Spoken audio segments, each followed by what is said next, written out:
حمدا كثيرا طيبا مباركا فيه كما يحب ربنا ويرضى. والصلاة والسلام على من لا نبي بعده وعلى آله وصحبه ومن والاه. يقول ربنا تبارك وتعالى: يا أيها الذين آمنوا اتقوا الله حق تقاته ولا تموتن إلا وأنتم مسلمون.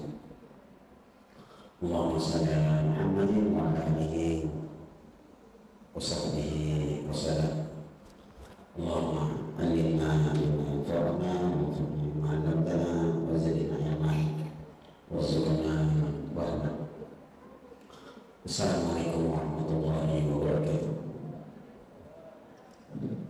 Alhamdulillah, Bapak Ibu, Ibu dan akhwat sekalian, para orang tua santri dan juga Bapak Ibu Ustadz dan Ustadzah di Yayasan Pendidikan Mafazah. Apa artinya Mafazah itu, Ustadz? Ada kepanjangannya? Ya. Oh itu.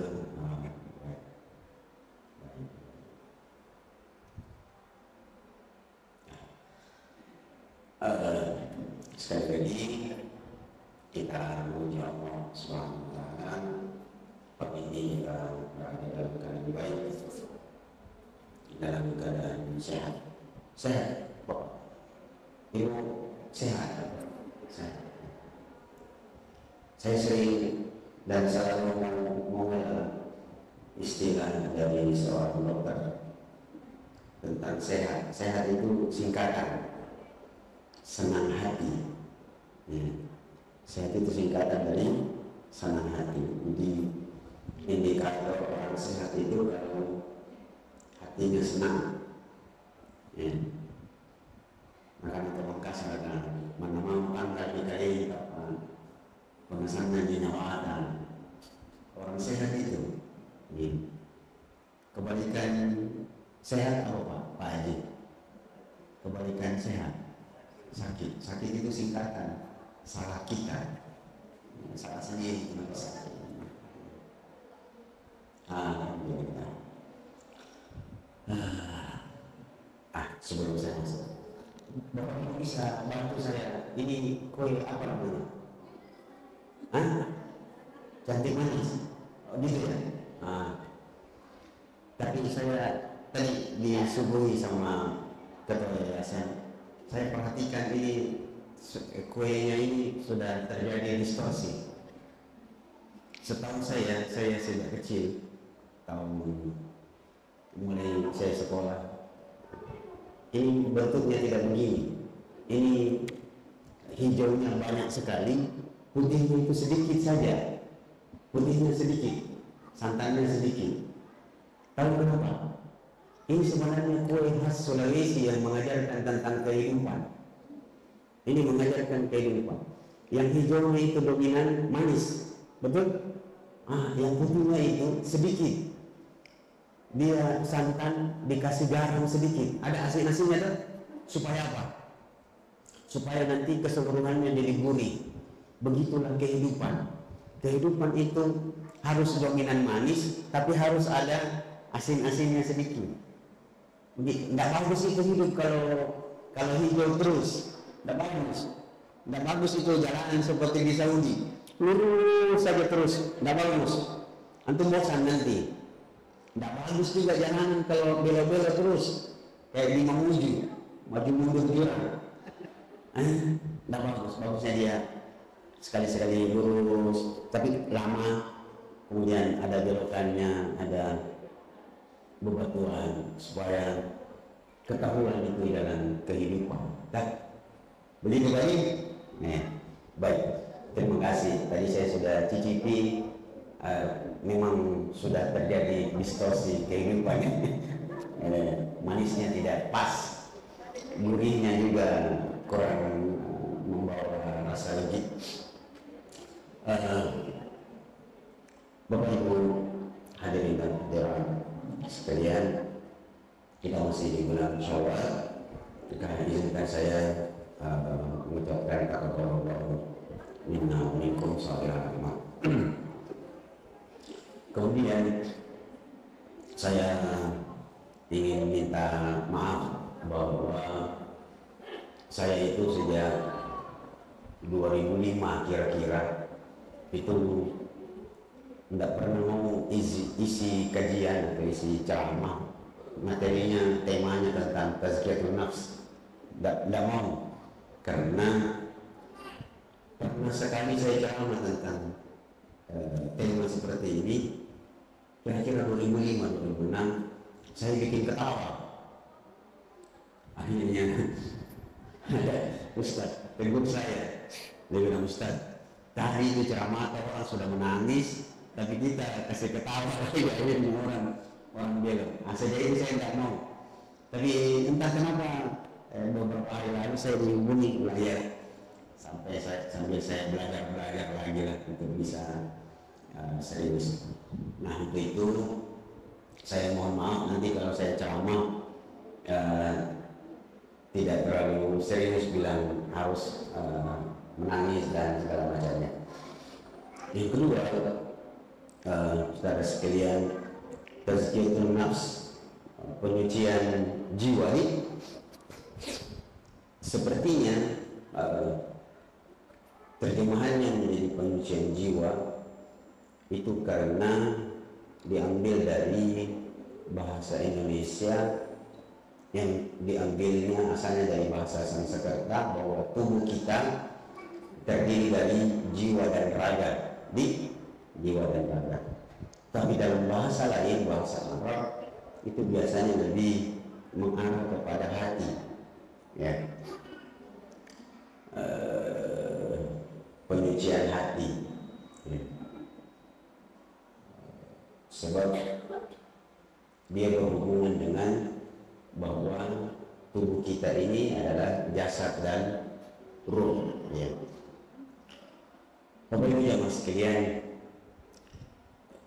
sebagaimana jasad membutuhkan makanan dan gizi yang baik, maka begitulah ruh kita, jiwa kita, hati kita juga membutuhkan gizi yang baik, ya. Kalau tidak, maka tentu dia akan sakit, ya. Itu berikutnya. Kemudian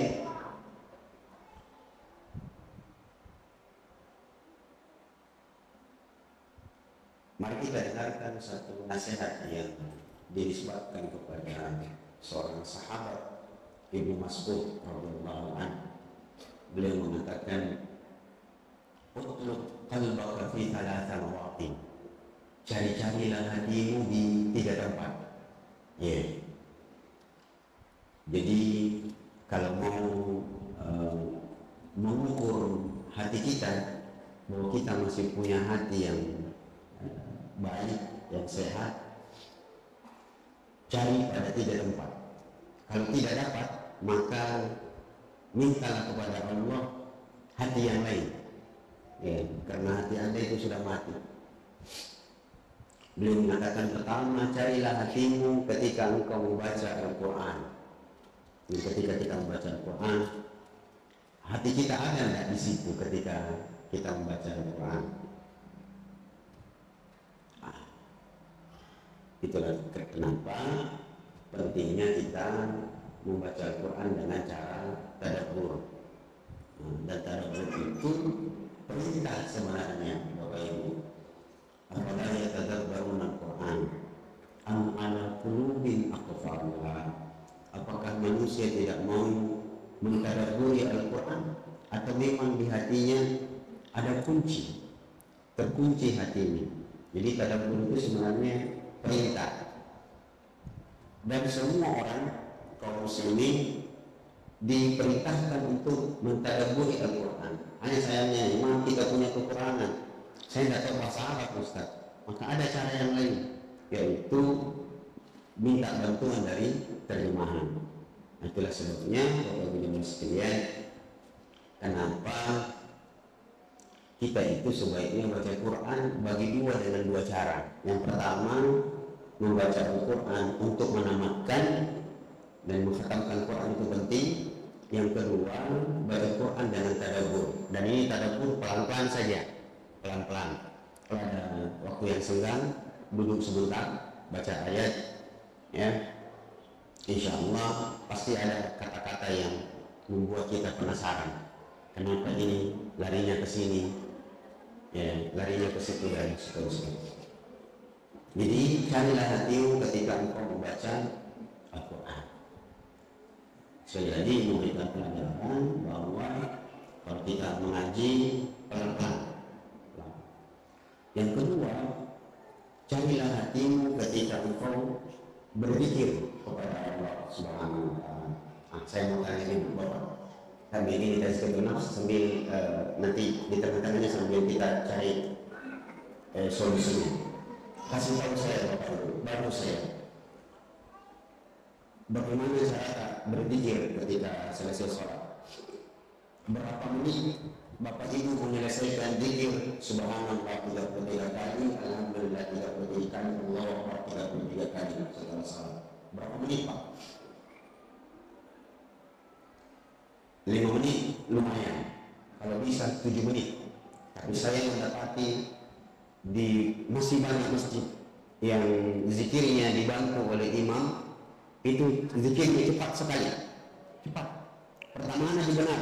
Coba ibu bapak perhatikan kalau sholat di masjid-masjid, imamnya bilang ilahi rabbi subhanallah. Pertama Nabi benar, subhanallah. Setelah itu subhanallah, subhanallah, subhanallah, subhanallah, subhanallah, subhanallah, subhanallah, subhanallah, subhanallah. Benar tidak? Salah. Alhamdulillah. Benar. Setelah itu alhamdulillah, alhamdulillah, alhamdulillah, alhamdulillah, alhamdulillah, alhamdulillah. Allahu Akbar, Allahu Akbar, Allahu Akbar, Allahu Akbar, Allahu Akbar, Allahu Akbar, Allahu Akbar. Pasti salah. Pasti salah. Ini ibu-ibu ini kira-kira umurnya paling banyak 40-an ya. Kepala 4. Tapi kalau yang kepala 5 itu tahu, bisa jawab pertanyaan saya. Ibu, dulu sistem gaji suami itu tidak pakai rekening, lewat rekening, itu pakai amplop warna coklat. Ya Bu. Ketika ibu dikasih amplop isinya uang oleh suami, ibu buka enggak amplopnya? Padahal sudah ketahuan bahwa suami itu nyetor, suami nyetor sama istri ya, setiap bulan. Tapi umumnya suami nyetor sama istrinya dong. Yang gaya ini kemudian diprotes oleh seorang bapak sambil sandar-sandar di tembok. Dia bilang, perasaan dulu ketika saya akad nikah sama istri saya bilang tunai, tapi kok setiap bulan setelah nikah setiap bulan saya harus nyetor ya. Itu pasti dibuka. Tak, kenapa dibuka Bu? Padahal sudah jelas itu 2 juta isinya, untuk memastikan betul ada isinya. Ibu hitung tidak? Hitung tidak? Hitunglah. Kenapa? Supaya tahu persis tidak jumlahnya. Hitungnya sambil lihat apa enggak? Sambil lihat, karena kalau enggak lihat bahaya. Begitu juga berzikir. Kesalahan orang berzikir terlalu cepat, akhirnya salah omong, dan itu efeknya besar. Dia tidak akan mendapatkan hatinya di situ. Kalau berzikir ke orang, begini ceritanya, subhanallah, itu ujung zikir itu diupayakan, istilah orang Makassar itu Pak Kiai, lakogi dengan hati tepat. Subhanallah, subhanallah, subhanallah. Jangan subhanallah, subhanallah, subhanallah, subhanallah. Anda tidak akan mendapatkan hati Anda di situ. Makanya orang bertanya, kenapa saya selalu berzikir Ustaz? Tidak tenang hatiku, padahal katanya Ustaz ada ayat orang berzikir hatinya tenang. Bagaimana caranya hatimu tenang dengan berzikir? Cara zikirmu tidak benar. Itulah sebabnya Ibnu Mas'ud mengatakan cari hatimu ketika engkau berzikir. Tapi karena zikirmu tidak benar, maka itulah yang akan dia dapatkan. Yang ketiga, cari hatimu ketika engkau berada dalam kesendirian, berhalwa. Jadi kalau duduk di sendiri, Bapak, Ibu, pikir tentang kehidupan masa depan. di akhirat. Kehidupan kita yang kita ini, kalau saya sudah umur 51 sekarang, kira-kira saya umur 10 tahun, 10 tahun paling lama saya sudah mati. Karena saya sekarang pikiran saya ditanya orang mau bangun rumah kan Ustaz, saya kumpul uang sekarang, paling saya mau kasih umroh anak-anak saya. Alhamdulillah sudah 2 anak saya sudah saya kasih umroh, sudah istri, nanti 3 sisanya. Kalau sudah 3 itu setiap tahun sudah. Nanti saya umroh keluarga, umroh akbar, satu keluarga ber-7, sudah itu saya mati, sudah selesai. Itu saja pikiran. Maka kalau bersendiri, sendiri-sendiri, jangan rumah orang dilihat-lihati. Besar rumah itu orang bisa bilang, nah, ya, padahal ketahui nih, suami itu pagandeng. Pagandeng apa dulu? Siapa tahu pagandeng power, pagandeng kasih doang, Ustaz. Ini justru pagandeng kasih doang banyak banget. Jangan malah dipikir. Ya, pikir yang bermanfaat untuk kita. Ya. Itu 3 tempat, 3 keadaan yang Rasul mengatakan jangan hatimu di situ.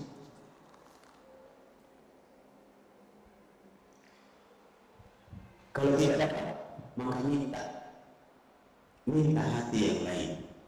Sebab sebenarnya hatimu sudah mati. Minta. Nah, Bapak Ibu Jemaah sekalian, pelan-pelan saya punya waktu sampai jam berapa Ustaz? Jam 10 kurang sedikit nih, nanti sisanya. Baik, Bapak Ibu Jemaah sekalian, ulama kita membagi hati menjadi 3 bagian. Yang pertama, hati yang sehat, hati yang salim. Inilah yang selalu kita harapkan, karena Allah mengatakan bahwa yauma la yanfa'u malun wala banun illa man atallaha biqalbin salim. Nanti di hari kiamat tidak akan bermanfaat lagi harta dan anak-anak. Harta yang kita capek-capek mengumpulkannya, anak-anak yang kita banggakan, tidak akan bermanfaat kecuali orang yang datang menghadap Allah dengan hati yang salim. Itulah mudah-mudahan ya, kalau kita berarti kita menjadikan hati kita hati yang salim, mudah-mudahan kita nanti dipanggil oleh Allah sebelum kematian kita dengan panggilan yang Abu Bakar radhiyallahu anhu. Bayangkan Bapak Ibu, Abu Bakar sahabat yang mulia yang dijamin masuk surga, ketika Rasulullah SAW mengatakan ada ayat di mana nanti Allah akan memanggil orang-orang yang hatinya suci dengan panggilan ya ayyuhan nasul mutmainnah. Abu Bakar menangis lalu mengatakan, wahai Rasulullah, apa saya juga akan dipanggil dengan panggilan itu? Rasulullah mengatakan, nah, kau akan dipanggil dengan panggilan itu. Nah, tapi itu setelah Abu Bakar. Itu jenis hati yang pertama. Hati yang kedua adalah hati yang sakit. Hati yang ketiga adalah hati yang mati. Nah, hati yang mati sudah tidak perlu kita omongkan, sudah mati. Hati yang sakit masih lebih.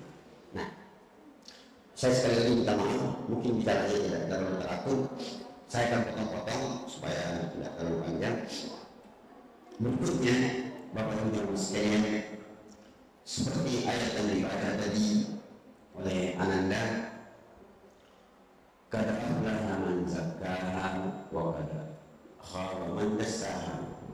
Sungguh telah beruntung orang yang mensucikannya dan merugi orang yang menodainya. Ayat sebelumnya, ya, sengaja saya sebut yang ujungnya. Ayat sebelumnya Allah mengatakan, fa'alhamaha fujuraha wa taqwaha.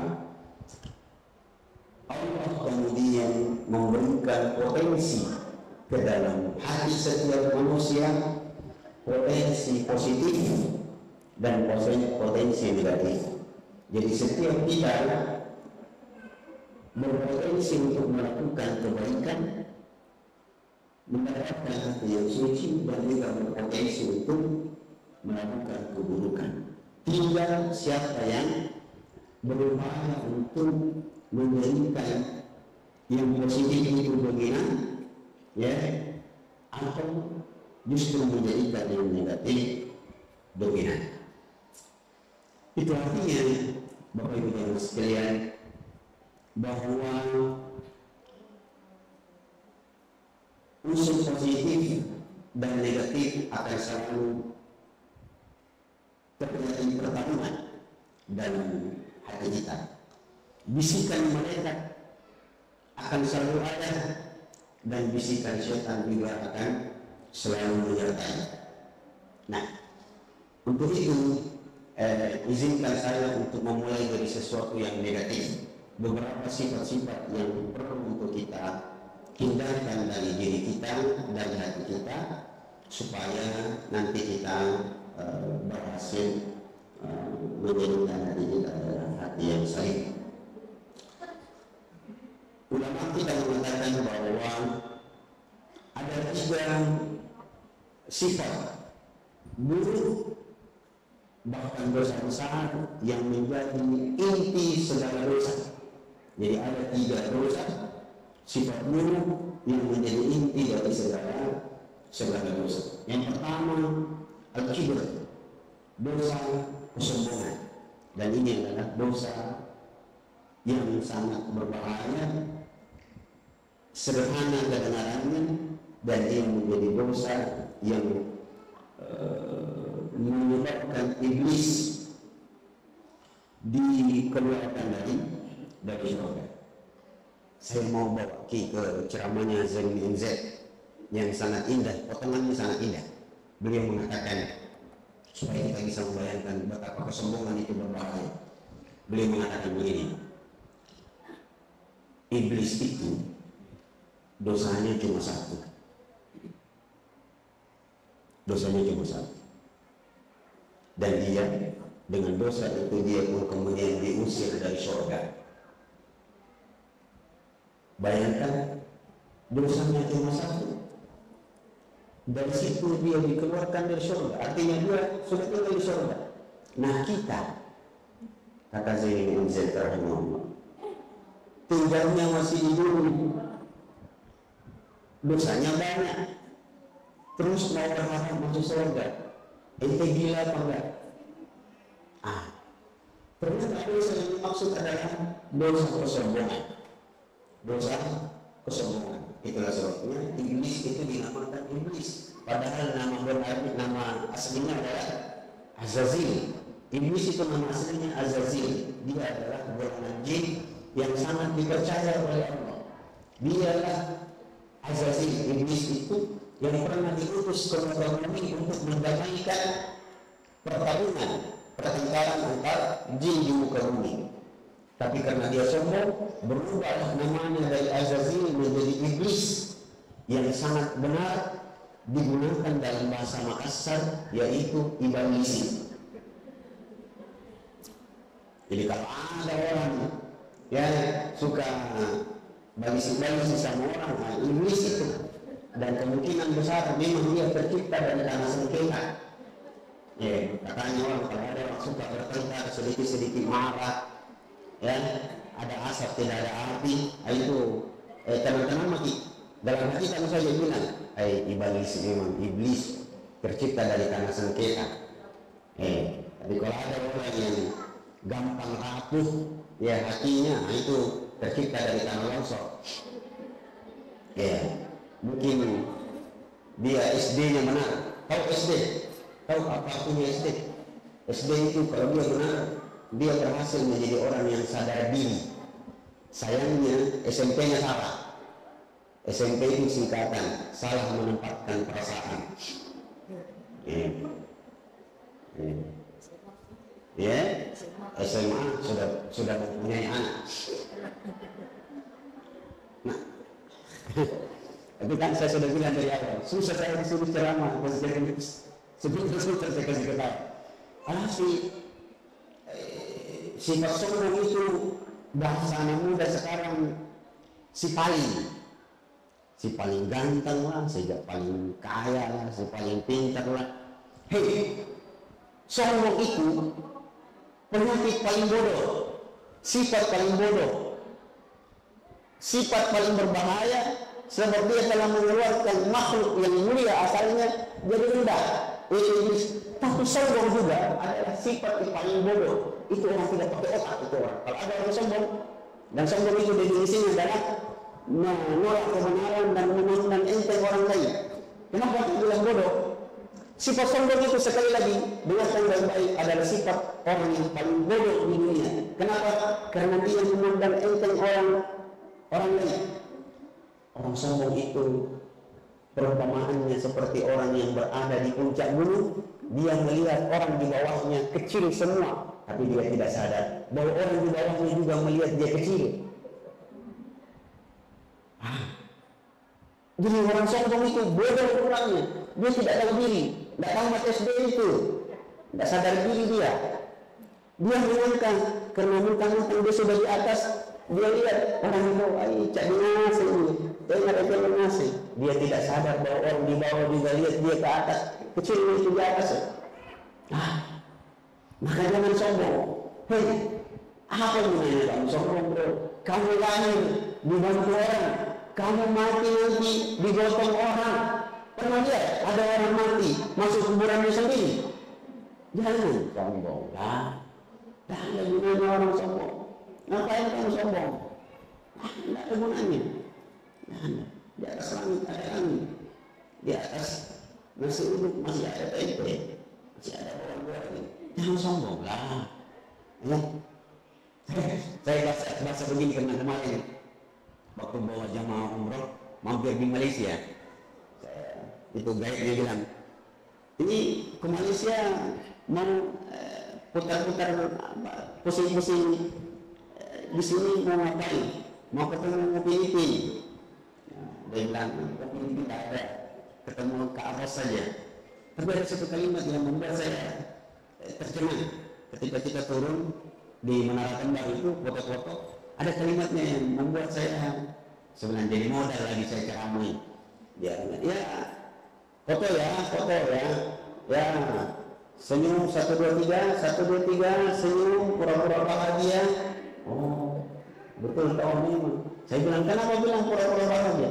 Pura-pura bahagia lah. Mana ada orang foto tidak pura-pura itu. Oh, itu. Sekali lagi, sifat sombong itu tidak ada gunanya. Tidak ada gunanya. Bahkan dia sangat berbahaya. Maka hindari sifat sombong, memandang enteng orang lain. Dan itu adalah sifat orang paling bodoh di dunia. Yang kedua, sifat yang berbahaya yang perlu dihindari adalah sifat hasad, iri hati kepada saudara-saudaranya. Iri hati itu sebagaimana sombong adalah kesombongannya iblis, iri hati hasad sebagaimana hasadnya Habil terhadap Qabil, ya saudaranya. Ya. Sifat hasad Bapak Ibu yang sekalian adalah sifat yang berbahaya karena dia menggugat. Hasad itu menggugat Allah Subhanahu wa taala. Dia tidak suka kalau ada orang lain mendapatkan nikmat yang sama dengan dia, bahkan ada yang lebih parah. Kalaupun orang itu tidak bisa dihilangkan nikmat darinya, paling minimal dia tidak mendapatkan apa yang sama dengan dirinya. Ini berbahaya. Sifat hasad itu sebagaimana sabda Nabi sallallahu alaihi wasallam, karena ya'kulul hatab, dia seperti api yang memakan kayu bakar. Maka ini perlu dihindari, sifat sombong, sifat hasad. Yang kedua dan yang ketiga disebutkan sifat yang berbahaya adalah kalau yang kedua tidak senang dengan kebaikan dan nikmat yang didapatkan oleh saudaranya. Yang ketiga adalah saya lupa disebutkan oleh para bisa bantu saya. Jadi tiga sifat ini harus kita hindari, dan dia adalah penggawa dari segala dosa. Sifat sombong, hasad, dan tamak. Seandainya Anda dapat tulis di sini, tahu tamak. Tamak itu bahasa Indonesia ya, tamak. Tapi kalau bahasa Arab bagus sekali, tamak. Tamakun, ini bahasa Arab. Bayangkan ini huruf bahasa Arab ya, tamakun. Hurufnya tak, pertama tak.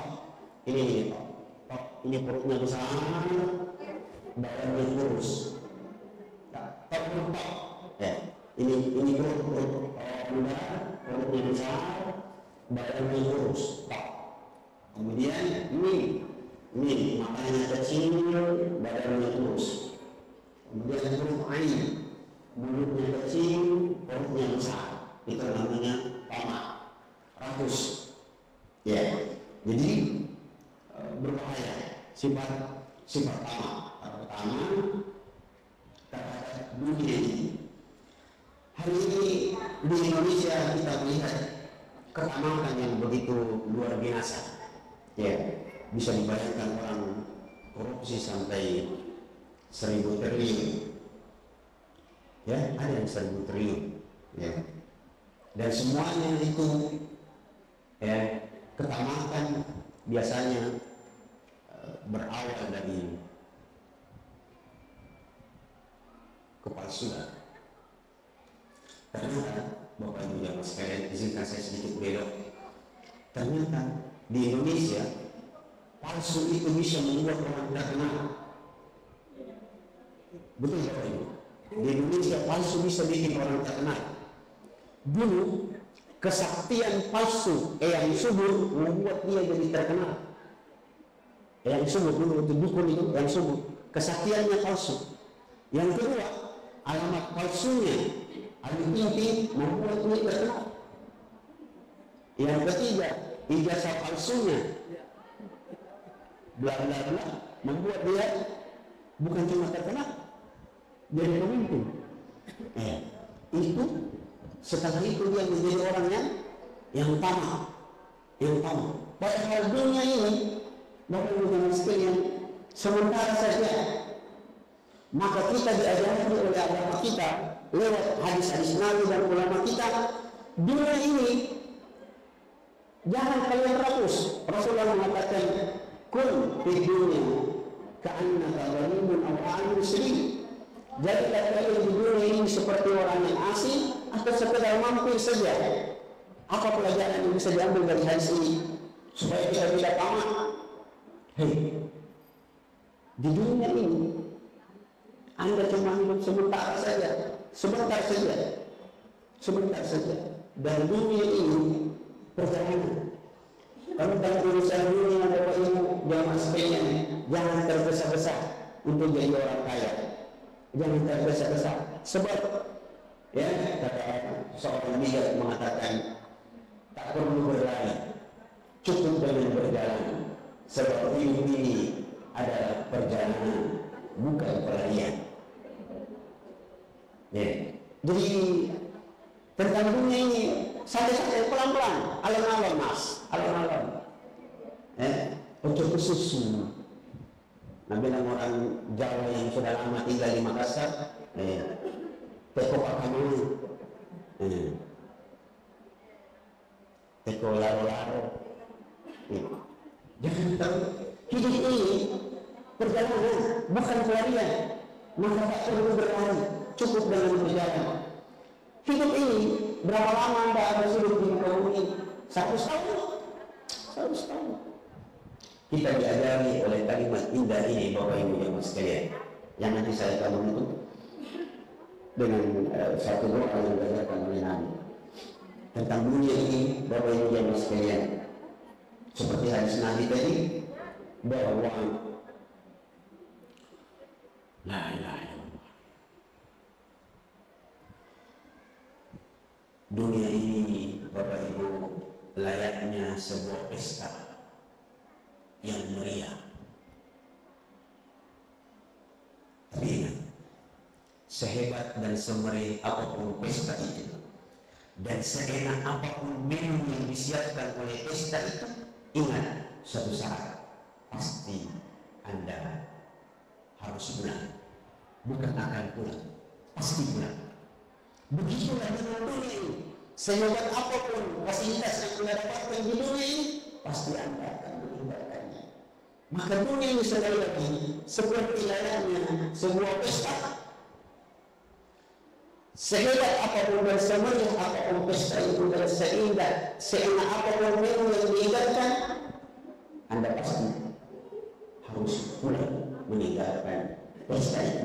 Begitulah dengan dunia ini. Maka jangan terlalu fokus dengan dunia ini.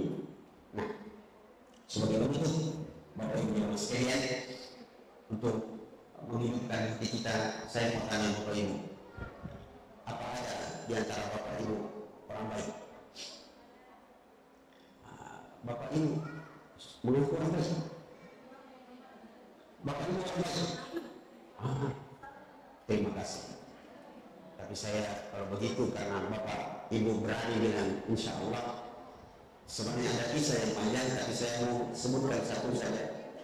Kalimatnya, Ibu Bapak, sekali lagi saya mau ulang. Ada di antara Bapak Ibu orang baik? Ibu mengaku orang baik? Baik.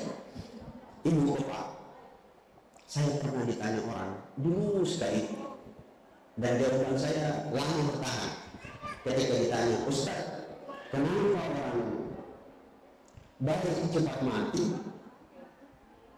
orang jahat lama mati? Begitu baca dengan pertanyaan ini.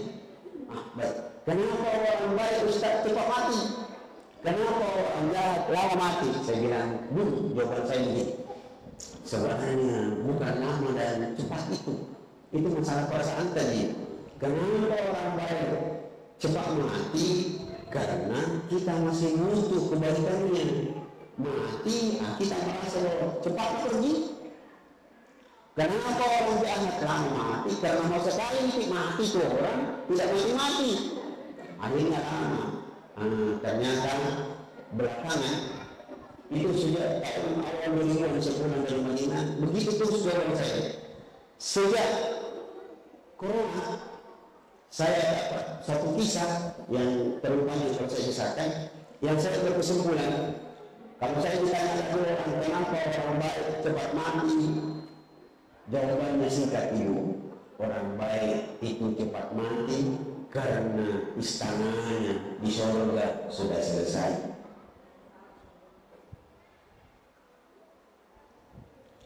Tapi ada orang jahat Ustaz cepat mati. Iya, karena kayu bakarnya di neraka sudah disiapkan. Paham maksud saya ini? Berarti ada orang baik di sini.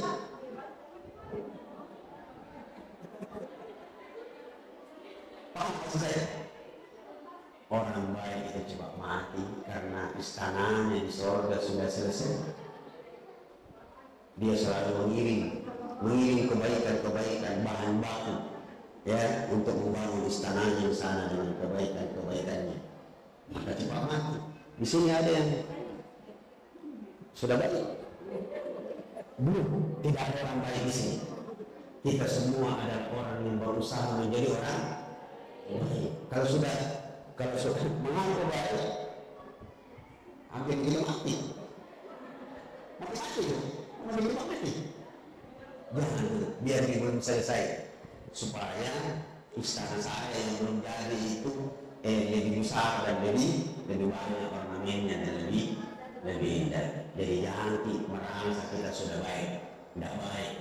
Itu perasaan sombong dan angkuh yang kita sudah pelajari tadi, dia tidak baik. Jadi jadilah orang yang berusaha menjadi baik. Jadi kita orang baik, kita sudah, saya berusaha menjadi orang yang baik dan selalu lebih baik. Kalau yang mana bisa mengatakan selalu terdepan, maka Honda akan mengatakan selalu terbaik di kelasnya. Maka Suzuki dulu pernah mengatakan inovasi tiada henti, XL selangkah lebih maju. Saya kira Ini saya bagi yang sekalian 5 menit kurang jam 10 saya ingin menutup dengan mengajak kita berdoa dengan doa yang sangat indah ini ya. Allahumma ya, beberapa doa. Allahumma inni as'aluka ilman nafi'ah. Dalam riwayat yang lain yang lebih indah yang maknanya bisa lebih pas dengan pembahasan kita. Allahumma inni a'udzu bika min ilmin la yanfa' wa min qalbin la yakhsha wa min nafsin la tashba wa min da'watin la yusma. Coba kita dengarkan doanya.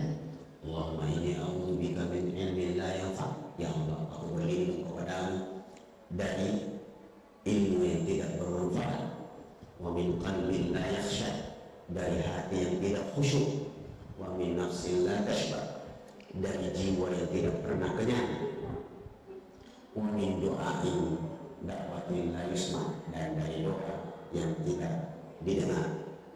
Urutan doa ini sangat indah.